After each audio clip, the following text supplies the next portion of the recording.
Michael, dude, you and I are pretty excited. We got 25 minutes of Kingdom Come Deliverance 2 gameplay shown over at Gamescom. This is Brandon Morgan over at Insider Gamer tells us all about it. Sorry, Insider Gaming. Following the relatively short gameplay teaser at Opening Night Live, developers Warhorse Studios decided to grace us with the additional gameplay for its upcoming sequel. It's an absolute gift. They gave the eager community 25 minutes of brand new gameplay in a gorgeous showcase. Dude, it looked stunning. Oh yeah, absolutely stunning. In this extraordinary or exploratory look, we get a glimpse of the environment. A bit of the horseback riding kicks things off, along with the start of a new quest in the game in which Henry seeks out a lost pal, but winds up encountering ruffians. Dude, he found the dude in a pile of manure. I was just like, yo, what is happening here? It was pretty wild. Pulls this guy out, and then he found a bow. It was basically what happened.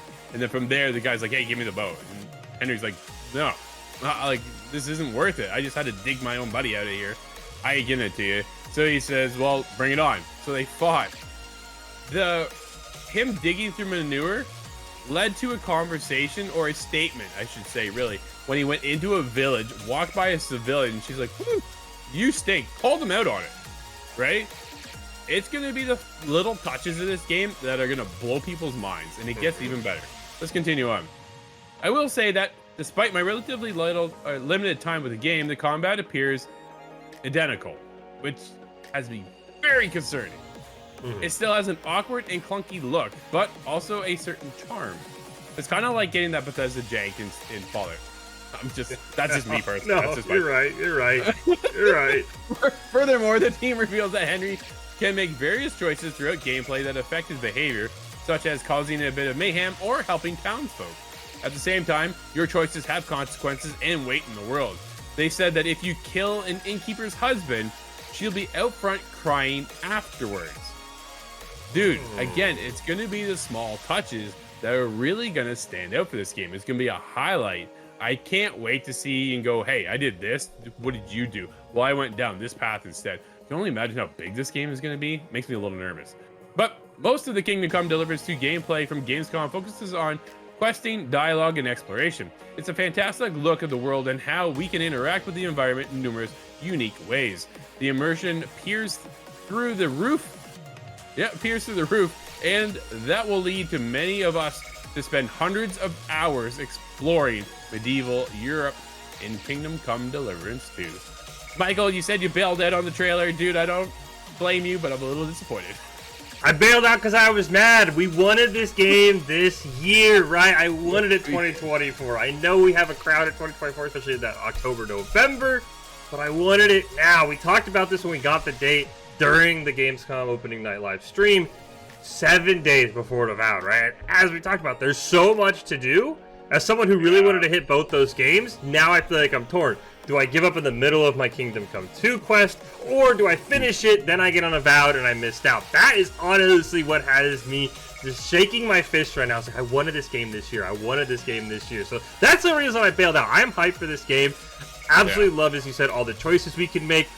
I know I'm going to want to try and be the, like, you know, the cheeky little bad guy, and then I'm going to make all the good choices because I can't stand with having consequences even in my video game self. So I'm super pumped for this game.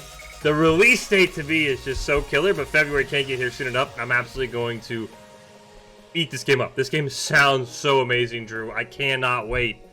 Jump right in. No, absolutely. That release date does have me a little worried too, right? There's a big problem that I'm going to have of, hey, okay, if I bail out on this halfway through, am I going to come back? Yeah. Right? That's if I leave, dude, I may never come back just because it's so daunting. If you go away from a game and then you come back and go, dude, where was I? What do I do again? How does this work? And then you get all confused and you're lost, and then, dude, I just bail out, right? So that does have me a little worried, absolutely. Like the timing, if they would have dropped it this year, and the Game of the Year nominees would have been right through the roof, probably, right? Like, no way to say for sure. Who knows what kind of bugs we would have had or whatever. But the possibility of them winning the Game of the Year would have been fantastic. The problem with them launching next year, as we all know, is GTA 6 is going to steal the show from everybody. And it's going to be a heartbreaker because we got some great games already discussed for coming next year, like Kingdom Come Deliverance 2, right? Avowed, as we just talked about as well, could be in the running. Who knows? But when GTA 6 comes, dude, just the hype level for that game alone for everybody across the industry, across the gaming space, just outweighs and outshines on everything else. But getting back into the gameplay of this, I think February is good because we are so far ahead of GTA 6. I think that's the promising standout part for it. I do want to spend like a good month just playing this, right? Again, hundreds of hours. It's going to be the little thing. Simple quests can turn into long monumental journeys, right? I think that's where this game has the opportunity to extend that and just bring us beyond what we're so used to, going from point A to point B. It's like the dude just took off in the trailer, picked up on, so went on his horse, and just, and away he goes. Yeah. And I'm looking across the landscape. Dude, the landscape is massive. I was like, oh my goodness. Is there going to be fast travel? I don't recall if there was in the first game. I only played the first game for a little bit because when I started combat, I was like, I don't know, this isn't working for me. Which then makes me really nervous for 2, is the combat not going to click again, right? They didn't really fine tune it all that much. That it's not enough to enhance it in that experience because we struggled from the first time. So they said they have worked on the combat a little bit, so I'm curious to see how that plays out in the end. But yeah, dude, definitely high hopes for Kingdom Come Deliverance 2, but again, not till February 11th.